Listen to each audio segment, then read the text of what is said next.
वडीपेक्षाही सोपी अशी आवाजावरूनच कळेल ही पापडाची वडी. एकदा करून बघा, एकदम कुरकुरीत आणि खमंग होते.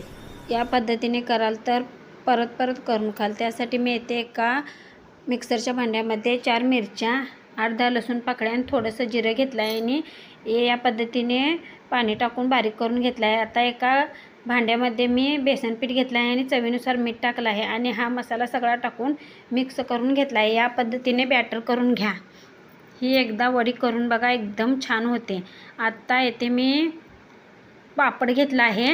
येथे पापड मी पाण्यातनं भिजवता या पद्धतीने घेतला आहे. असाच कोरडा घेतला आहे आणि या पद्धतीने हे बॅटर सर्व लावून घेतला आहे आणि त्याच्यावरती दुसरं एक पापड ठेवून परत हा मसाला लावून एका चाळणीवरती ठेवून हे वाफवून घेतलं आहे. या पद्धतीने वाफवून घ्या. 10 मिनिटासाठी आपल्याला हे वाफवून घ्यायचं आहे. हे बघा, आपली वडी वाफवून झाली आहे आणि आता आपल्याला त्याचे या पद्धतीने वडी पाडून घ्यायची आहे आणि तेलामध्ये कुरकुरीत होईपर्यंत तळून घ्यायचे आहेत. ही मसाला पापड एकदा करून बघा, एकदम छान होतात आणि लहानांपासून मोठ्यांना आवडेल असे हे वडी आपली तयार झाली आहे. जर माझे व्हिडिओ आवडत असतील तर व्हिडिओला लाईक करा, शेअर करा आणि चॅनेलवर नवीन असाल तर नक्की सबस्क्राईब करायला विसरू नका. थँक्यू.